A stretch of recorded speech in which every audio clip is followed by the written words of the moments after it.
آپ کے متعلق سب کچھ جانتے ہوئے بھی میں نے آپ کا انتخاب کیا۔ عطر نے ٹھنڈی آہ بھری پھر حوصلہ کر کے کہنے لگی، آپ یہاں سے چلے جائیں۔ یہ سنتے ہی زرار ہاتھ جوڑ کر عطر کے سامنے گھٹنوں کے بل بیٹھتے ہوئے بولا، پلیز مجھے معاف کر دیں۔ عطر نے پلٹ کر دیکھا، سیڑھیوں کی طرف سے حال میں کھلنے والا دروازہ بند ہی تھا۔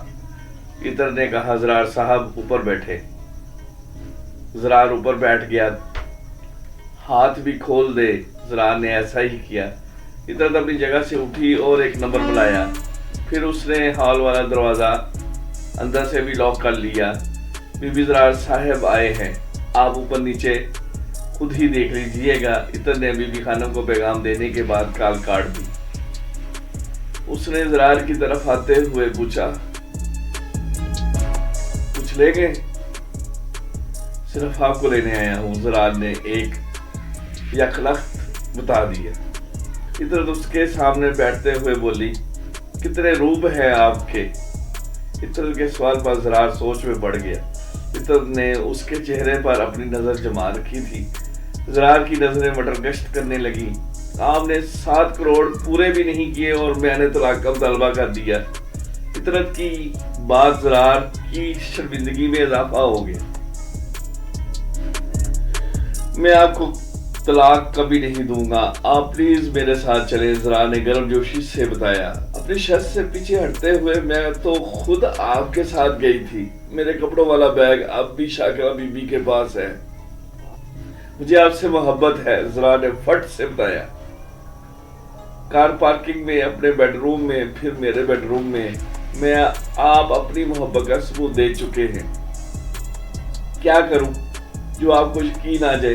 زرار نے کھڑے ہوتے ہوئے کہا، کچھ نہیں، بس آپ تشریف لے جائیں۔ عطر نے بیٹھے بیٹھے ہی تحمل سے بول دیا۔ زرار بھی بیٹھتے ہوئے ضدی بچے کی طرح کہنے لگا، میں یہاں سے نہیں جاؤں گا۔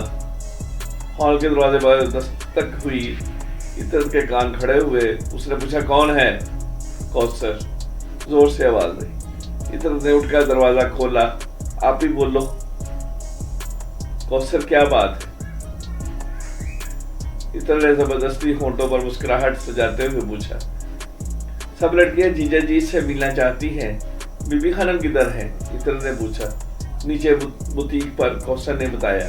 ٹھیک ہے، سب کو بلاؤ، سب کو بلا لاؤ، عطر نے اجازت دے دی۔ 1 منٹ کے اندر ہی 15 لڑکیاں پھولی ہوئی سانسوں کے ساتھ ہال میں وارد ہو گئیں۔ عطر نے سب کو نظروں سے ہی احکامات جاری کیے اور خود اپنے بیڈ روم میں چلی گئی۔ بھائی آپ کیا کرتے ہیں؟ ایک لڑکی نے فٹ سے سوال داغ دیا۔ 2 فیکٹریاں ہیں، زرار نے بتایا۔ گاڑی کتنی ہے؟ دوسری نے پوچھا۔ گھر پر 3 ہے، فیکٹری میں بہت ساری ہے۔ ملازم کتنے ہیں؟ تیسری لڑکی بول پڑی۔ ملازم گھر پر تو 6 ہیں، فیکٹری میں کتنے ہیں؟ یہ چیک کرنا پڑے گا۔ ایسے بے شمار سوال ایک ایک کر کے 13 لڑکیوں نے پوچھ لیے۔ جب آخری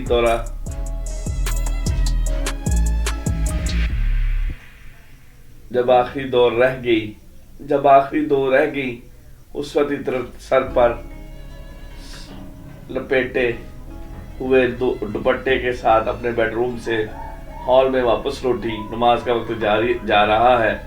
عطر نے اطلاع دی، اب بھی میرا اور اس کا سوال رہتا ہے۔ ابھی کوثر نے اپنے ساتھ کھڑی لڑکی کی طرف اشارہ کرتے ہوئے بڑی معصومیت سے بتایا، جی تو پاکستان جا رہا ہے۔ یہاں پر عطر نے سنجیدگی سے کہا، ابھی پلیز۔ کوثر نے التجا کی۔ عطر نے نظروں ہی سے سوال کرنے کی اجازت دے دی۔ کوثر کے ساتھ والی لڑکی نے فٹ سے پوچھا، سر اتنے امیر ہونے کے باوجود آپ نے ولیمہ کیوں نہیں کیا؟ کیا میں اور آپ کی آپی عمرے پر جا رہے ہیں؟ عمرے سے واپس لوٹتے ہی ایک شاندار ولیمے کی دعوت کی جائے گی، آپ سب کو ابھی سے دعوت دے رہا ہوں۔ سب لڑکیوں کے چہرے کھل گئے۔ کوثر نے عطر کی طرف دیکھ کر کہا، آپی میں بھی اپنا سوال پوچھ لوں؟ عطر نے زرار کے سامنے صوفے پر بیٹھتے ہوئے ہاتھ سے اشارہ کر دیا تھا۔ بھائی آپ تو بڑے بڑے خاندان میں شادی کر سکتے تھے، پھر آپ نے عطر آپی سے ہی شادی کیوں کی؟ عطر کو کوثر سے ایسے کسی سوال کی توقع نہیں تھی۔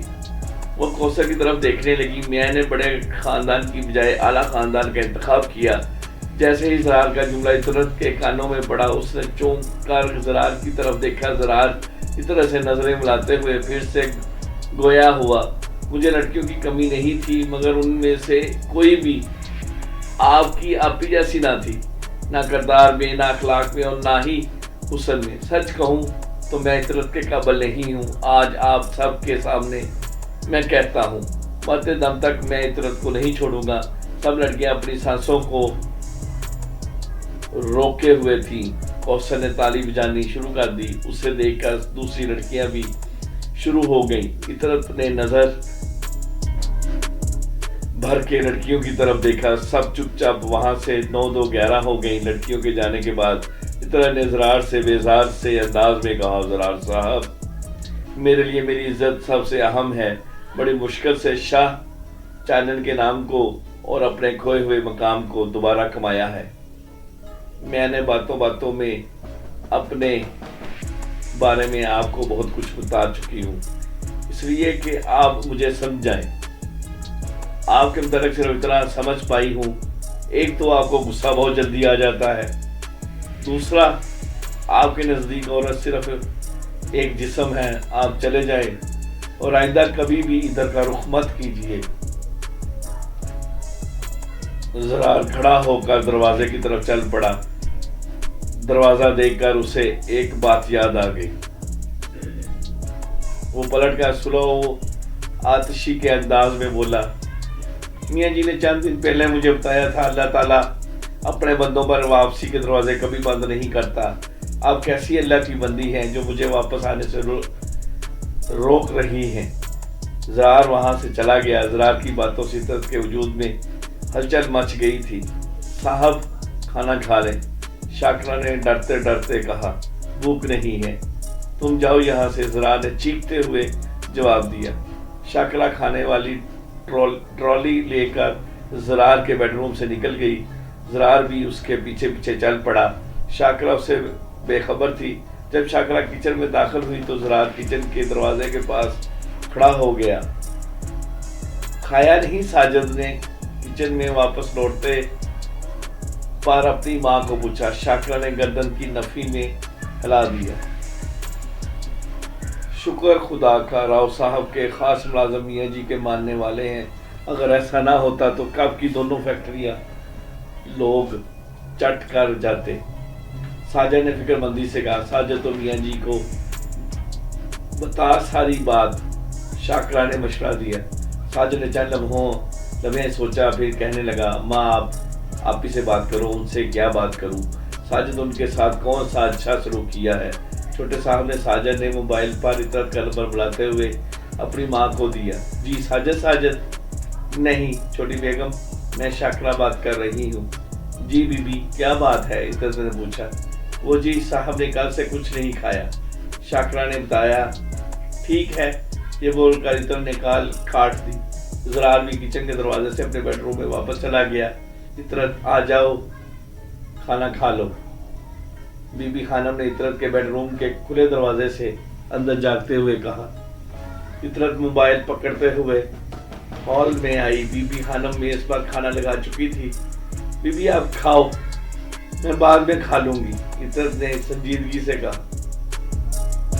بی بی خانم نے ٹٹولتی نظروں سے عطرت کی طرف دیکھا، پھر بولی، کل داماد جی کے جانے کے بعد سے اداس ہو؟ ارے نہیں بی بی، میں چھت پر جا رہی ہوں۔ عطرت نے بات گول کر کے وہاں سے فرار کی راہ اختیار کی۔ اس نے سیڑھیاں چڑھتے ہوئے خود سے سوال کیا، میں اداس کیوں ہوں؟ ساری زندگی اپنی محبتیں سنبھال کر رہی ہوں کہ شادی کے بعد اپنے شوہر پر نچھاور کروں گی، اب وقت آیا ہے تو اس سے جھگڑ رہی ہوں۔ عطرت کے اندر سے آواز آئی، میں جھگڑ رہی ہوں؟ وہ غلط ہے۔ عطرت نے چھت پر پہنچ کر خود کلامی کی۔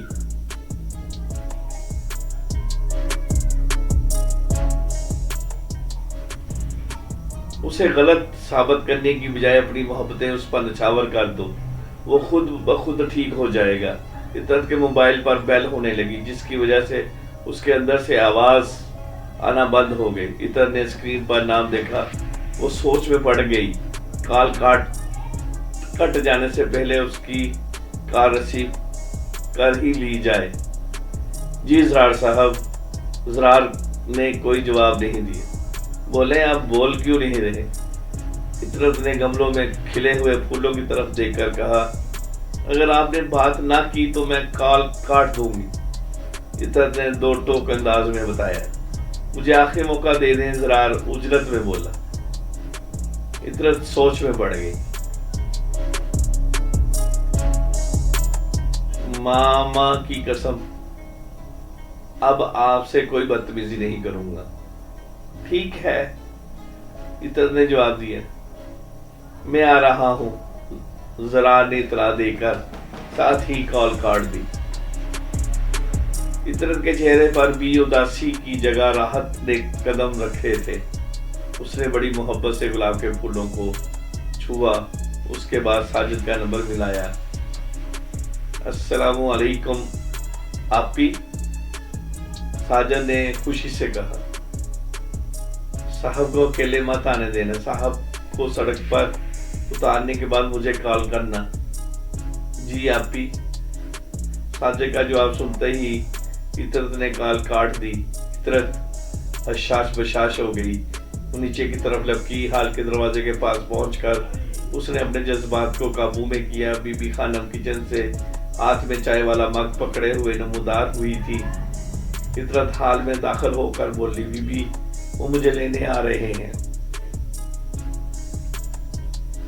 چلی جاؤ بی بی.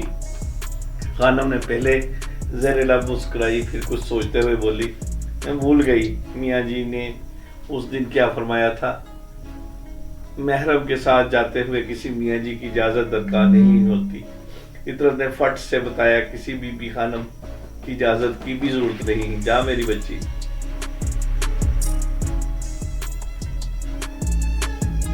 بی بی خانم نے بڑی محبت سے کہا. فطرت وہی کھڑی رہی. بی بی خانم نے اوپر اپنے کمرے کی طرف جاتے ہوئے کہا ایسے ہی جاؤ گی. تیار تو ہو جاؤ. بی بی خانم کے جاتے ہی فطرت جھومتے ہوئے اپنے بیڈ روم میں داخل ہوئی. ناظرین و حاضرین یہ تھی قسط نمبر 7 زیرک زن کی جو آپ کی خدمت میں پیش کی گئی.